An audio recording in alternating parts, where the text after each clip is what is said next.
Genade en vrede vir julle van God ons Vader en van die Here Jesus Christus en die werking van die Heilige Gees. Amen. Goeiemôre gemeente, dit is wonderlike eer om met julle 'n stukkie te kan deel vandag.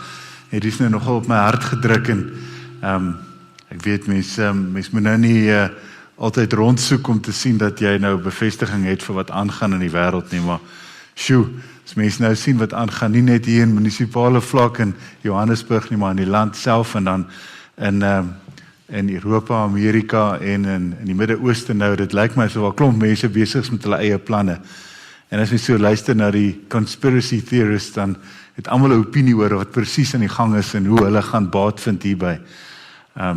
Ek hoop hierdie stukkie wat ons vandag gaan deel, gaan bietjie uitlig oor wat eintlik moet gebeur en ook hoe elkeen van ons dit kan toepas in ons lewens. Die stuk wat ek hier het is spesifiek uit Samuel 13 vanaf vers 1 tot 15. Lees vir ons uit die 2020 vertaling. So Saul was 30 jaar oud toe hy koning geword het en hy het toen al 2 jaar lank oor Israel regeer. Saul het van 3000 man uit Israel gekies. 2000 was by Saul in Michmas en in die bergland by Bethel en 1000 was by Jonathan in Gebea en Benjamin. Die res van die manskappe het hy weggestuur, elkeen na sy woonplek toe. Jonathan het die Filistynse wagpos wat in Gebea is aangeval en die Filistyne het daarvan te hore gekom. Saul het in die hele land op die ramshoring laat blaas om te laat weet, die Hebreërs moet dit hoor. In die hele land Israel is die nuus versprei. Saul het die Filistynse wagpos aangeval, maar wat erger is, Israel is veragterlik gemaak by die Filistyne. Die manskappe is toe opgeroep na Saul in Gilgal.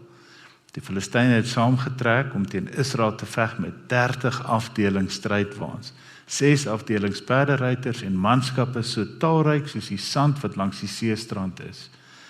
Hulle het opgetrek en kamp opgeslaan in Michmas, oos van Bet-Awen. Die manne van Israel sien toe dat daar vir hulle moeilikheid wag, want die manskappe was vasgekeer. Die manskappe het toe in grotte, klipskere, rotswande, grafte en opgaarputte gaan wegkruip. Van die Hebreërs het die Jordaan oorgesteek na landstreke van Gad en Gilead. Saul was egter nog in Gilgal. Al die manskappe het hom bewend gevolg.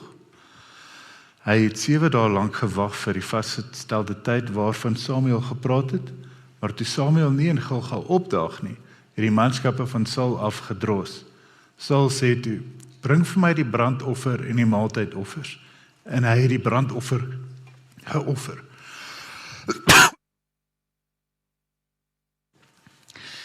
En toe, net toe hy die brandoffer gebring het, daar kom Samuel aan. Saul het toe uitgegaan om hom te ontmoet en hom te groet. Maar Samuel het gesê, wat het jy gedoen?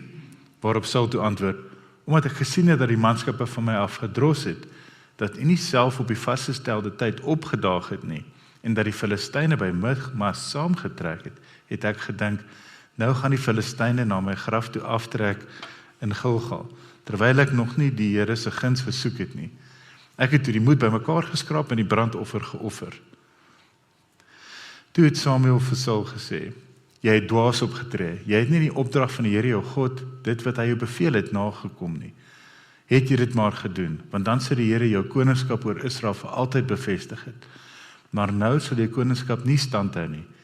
Die Here het vir hom 'n man na sy hart uitgesoek, en die Here het hom as leier volmag oor sy volk gegee, omdat jy dit wat die Here jou beveel het nie nagekom het nie. Toe het Samuel opgestaan van Gilgal af, opgegaan na Gebea en Benjamin. En tot hier toe. Hier is 'n interessante kaart wat ek vir julle wil wys. Die name het nie veel verander as jy op Google Maps gaan soek nie.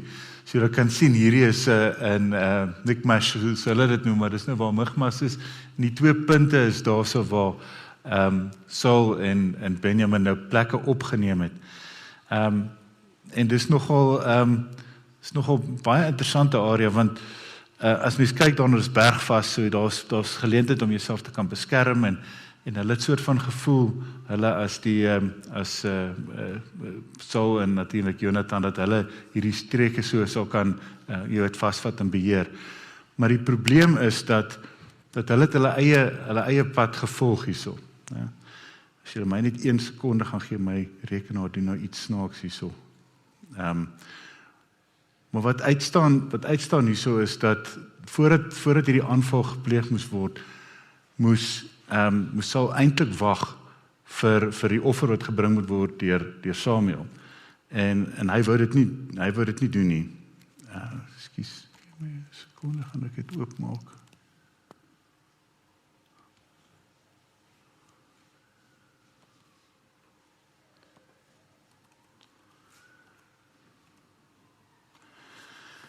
Daar sê, so, hulle toe nou hierdie posisie opgeneem, en alles hier het gekom, omdat hulle natuurlik eintlik maar vasgesit het met die Filistyne.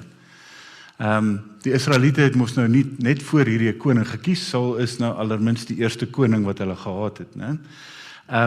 En natuurlik binne die eerste 2 jaar het Saul natuurlik besluit, maar hy moet nou seker iets doen, né? Hy is nou allerminst as koning aangewys, hier is 'n groot skuif gewees vanaf die rigters en die profete wat voorheen daar was, so hulle gaan nou moet aksie neem.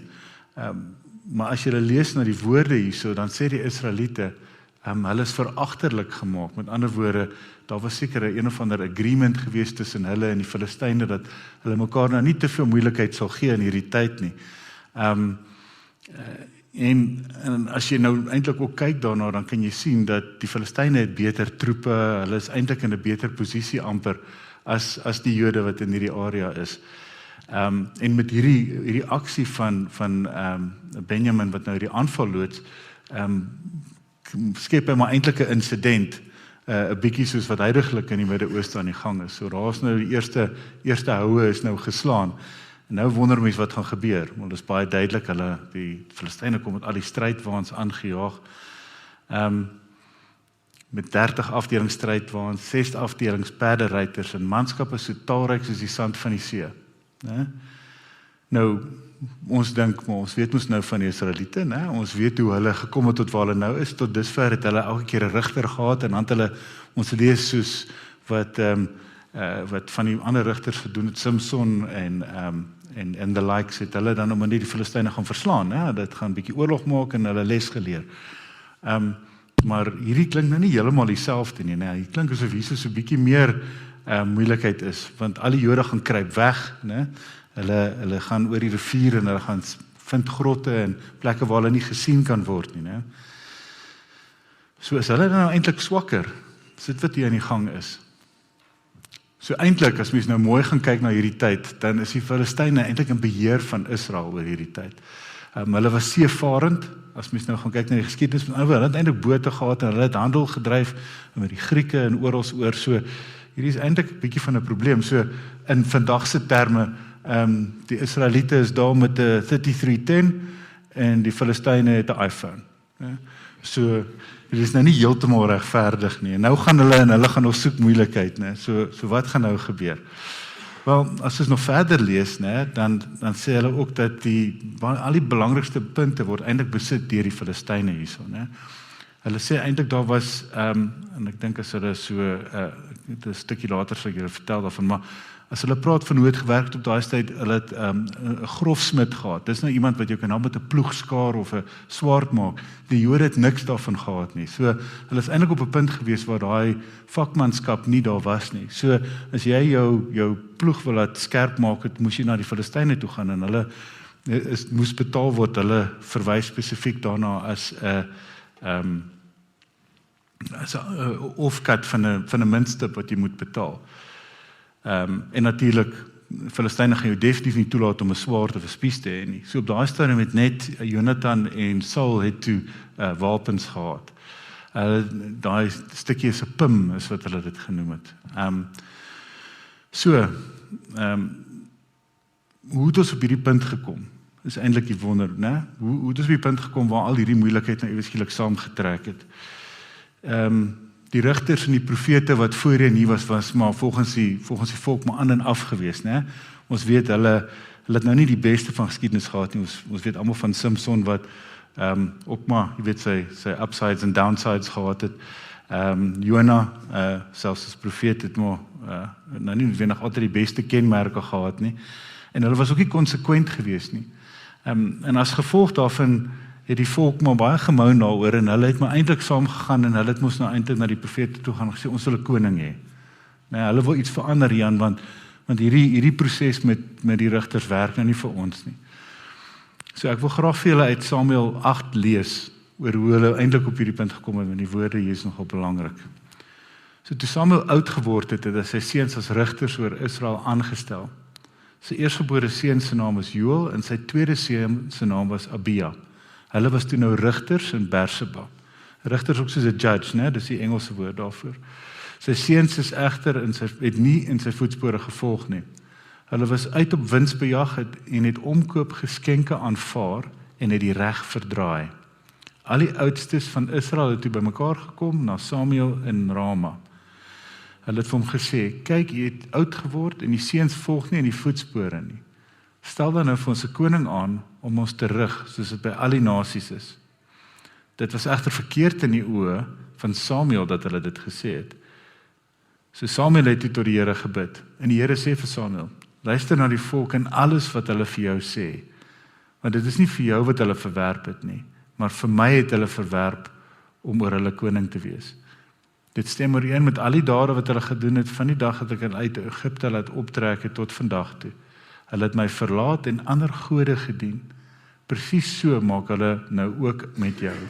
Luister nou dan na hulle, maar jy moet hulle net ernstig waarsku en aan hulle die regte verduidelik van die koning wat oor hulle gaan regeer. So hierdie dan nou eintlik erger, as mens hierdie stukkie lees, dan Samuel se seuns, hierdie praat van die appel val nie ver van die boom af nie, het al klaar begin, jy weet, omkoop geld vat en goederes bestuur. Dit is sleg. En dit is amper soos ons taxi-baas hier, wat allerlei dinge aan die gang sit. Erger ding is, hulle het dit eintlik gedoen met van die offers en offerhande wat hulle ontvang het. Né? Dit is verskriklik geweest. En natuurlik, die mense sien dit raak en hulle klaar, en hulle besluit, nee, ons moet nou ons eie plan maak. Né? So, ons plan is, ons wil 'n koning hê. En hulle gaan na Samuel toe en sê, hier is ons proses, ons wil hierdie volg. So nie God se proses volg nie, waar, jy weet, dit aangekondig word nie. Ons eie een. Hulle het nie gebid nie, hulle het nie Here se wil gevra nie, hulle het 'n meeting gehad, né? Hulle verwerp vir God in sy planne hierdeur. Amper net soos wat Saul gedoen het, né? Toe hy besluit dat hy wil self daai offer aangaan, né? Hy wag nie vir Samuel nie, hy doen dit self.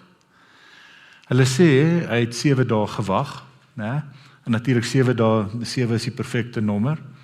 So dit lyk dat Saul daarom probeer om 'n aksie te kry, maar hy forceer dit, nee, hy wag nie. Hy's nie besig om te luister nie. Hy sê, "Wel, ek gaan nou hierdie goed volg en dan gaan ek dit net doen." Ek vat julle terug na 1 Samuel 13 vers 11. Samuel vra hom toe, "Wat het jy aangevang?" En Saul sê, "Ek het gesien die manskappe loop van my af weg en u het nie opgedaag op die tyd wat ons afgespreek het nie. Die Filistyne het nou bymekaar gekom by Mikmas, en toe dink ek, die Filistyne sal nou teen my afkom na Gilgal, en ek het nog nie in die Here 'n offer gebring nie. Toe het ek het gewaag om self 'n brandoffer te bring." So, ons gaan in die moeilikheid wees, so ek moet ingryp, ek moet iets doen. Ons gaan nou nie maar vir die Here wag vir woord of vir 'n offer nie, né? En hierdie ding word herhaal hierna ook, né, deur al die konings. Ek weet nie of dit maar ons mense natuur is nie, né? As jy aan Dawid dink met Batseba, Salomo met sy afgoderry en verbonde sluit met wie ook al hy goed ag, Hizkia aan sy trots. Nou is die goeie mense gewees. Ons praat nie eers van Aap en Isebel, die slegtes wat hierna kom nie, né? So, nou moet my seker vra, né, wat is dit wat aangaan? Hoekom, wat is dit wat ons hier sien? Want ons sien dit nou eintlik maar van die begin af. Dis amper 'n tema wat herhaal, né? Is dit vrees? Is dit die rol wat hier gespeel word? Of is dit daai praktyke van die vlees wat ons so hoor in Galasiërs 5, né? Dan kan vyandskap, twis, jaloesie, woede, selfsug, tweespaal, kering, angs, is dit die goeters wat dit dryf? Dit voel baie keer maklik om natuurlik nou hier van ons kant af te sit en sê, Dis maar 'n bietjie stupid om dit te gedoen het, hè, Sal. Jy kon net bietjie langer gewag het, wat se verskil sou dit nie maak nie, né? Maar hoeveel keer in ons eie lewe kom ons ook nie hierdie goeters oor nie. Waar ons eintlik ons eie wil doen en nie God se wil nie. Ek kan aan kere dink wat mense dink, hier's nou 'n job aanbod, né? Hoe my job verander so 'n bietjie meer geld kan maak. Miskien is dit wat ek wil hê. Of is dit wat ek eintlik eers vir God moet vra? Of daai nooi is sommer pragtig, né? Ek dink ek moet met haar trou, né? Sy's die een. Of moet ons eintlik vir die Here vra? Of ek gaan my hele karier verander, né? Ek gaan nou my werk los wat ek nou doen en ek gaan sendingwerk doen in Suid-Amerika of in Europa. Ek sê nie enige van hierdie goeds verkeerd nie, maar ek sê die beginpunt is dat ons eintlik die Here se woord moet hoor voor ons hierdie stappe neem. Want elkeen van ons wat hierso sit, né, het 'n plan van God af gekry vir dit wat ons moet doen. En hy het daai plan vir ons gehad nog voor ons gebore was, né? Dit staan in verskeie van die skrifte, maar dat hy ons geken het toe ons nog in die moederskoot aan mekaar geweef word. Dat ons naam op die palm van sy hand gegraveer is. En in daardie plan maak jy 'n verskil in jou lewe, en die om jou. Miskien soos Dawid om die vyand front uit aan te vat, né? En 'n oorlog te gaan maak, so in your face, tromp op. Of miskien soos Esther, bietjie meer grasieus en diplomaties, né? Mense te bestuur om jou. Of soos Nehemia, soos baie harde werk mense saam te bring en ook 'n verskil te maak in jou community. Maar God het vir elkeen 'n plan, hoe ook al dit sal wees. En God sal dit kragtig gebruik. Net soos dat hierdie mense wat ek net genoem het, gebruik het. Dit is net ons wat eintlik in die pad kan staan. En natuurlik, God is 'n gentleman, hy gaan ons nie op hy pad forceer nie, né? Hy gaan nie daarin ingedruk word nie. En natuurlik, daar seker altyd die beste voorbeeld van almal hier is natuurlik Jesus. Ek dink altyd aan Jesus en vir my wat uitstaan en ek dink is natuurlik omdat ek daarvan hou om ook aktief betrokke te wees by goed is hoe hy ingryp, hoe hy mense heal, hoe hy genesing bring, die fariseërs se monde snoer in 'n debat, hoe hy sweepvleg in die handelaars uit die kerk uitdryf. Dis mense wat aksie neem, dis die dele wat ek identifiseer. Maar hy is ook natuurlik aardse dinge. En as dit by die Vader se wil kom, dan is natuurlik ander goeie voorbeelde hiervan, en ek wil jou graag vat na Matteus 4 toe, vanaf vers 1. Toe Jesus deur die Gees in die woestyn gelei word en deur die duiwel versoek te word, het hy vir 40 dae en 40 nagte niks geëet nie, en naderhand het hy honger geword. Die versoeker het toe gekom en vir hom gesê, as u die seun van God is, sê hierdie klippe moet brood word. Daarna neem die duiwel hom na die heilige stad toe en laat hom op die hoogste punt van die tempel staan en sê vir hom, as jy die seun van God is, spring af, daar staan ons geskryf, hy sal sy engele oor jou opdrag gee en op hulle hande sal hulle jou dra, sodat jy nie jou voet teen 'n klip sal stamp nie. En toe neem die duiwel hom na 'n baie hoë punt op die berg toe en wys hom al die koninkryke van die wêreld met hulle pragt en sê vir hom, dis alles sal ek vir u gee as u neerval en my aanbid. So hier is al die plan B, C, D, E is wat Jesus kon gehad het. So hy word versoek daarmee natuurlik, soos julle weet, draai hierdie alles weg en hy antwoord dit baie mooi en sê hoe die Here eintlik vir hom 'n plan het, né? Hoe hy aangewend moet word. En hy spreek van vertroue in die Here se plan. Nie soos die profete, rigters en konings wat ons nog sien het wat gesê, miskien moet ons maar uitspring en daai stap neem nie. Matteus 26 vanaf vers 37.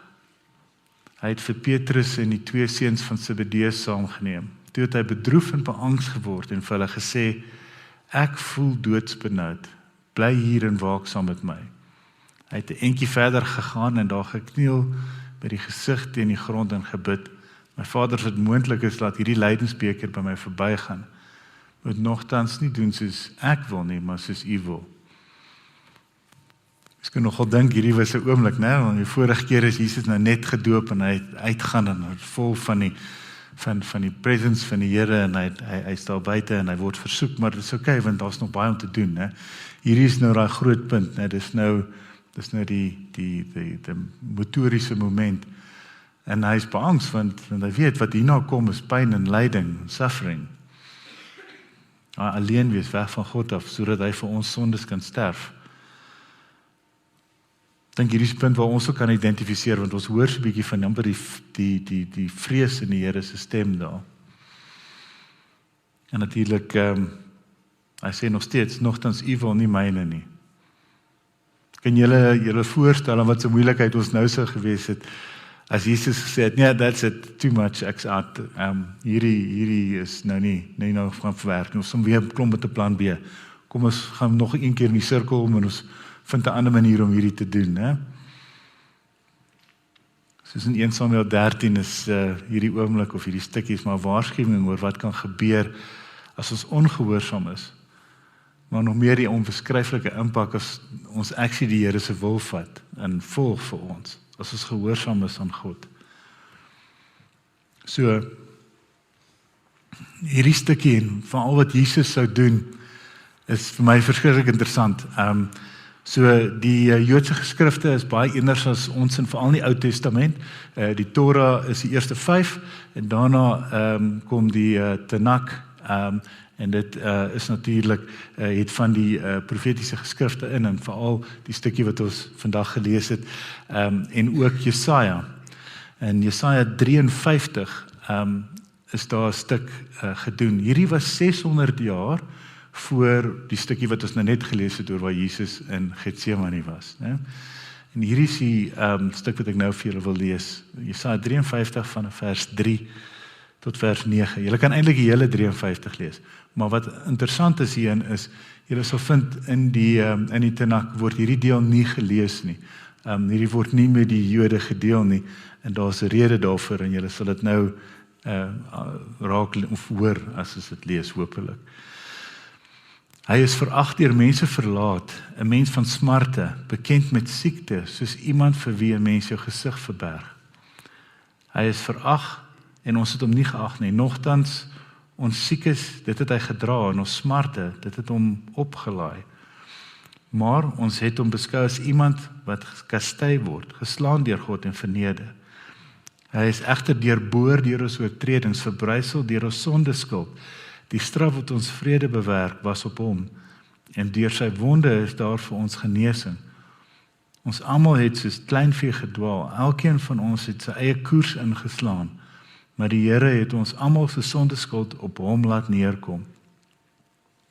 Hy is mishandel, maar hy het hom daaraan onderwerp en nie sy mond oopgemaak nie, soos 'n skaap wat ter slagting aangebring word, soos 'n ooi wat voor haar skeerder stom is. Hy het sy mond nie oopgemaak nie. Na onderdrukking en 'n vonnis is hy weggeneem, en sy lot, wie dink daaroor na? Ja, hy is afgesny van die land van die lewendes, vanweë die oortreding van sy volk het die slae hom getref.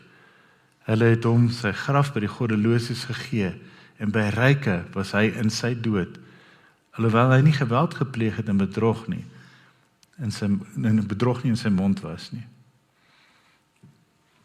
Wonderlik, né?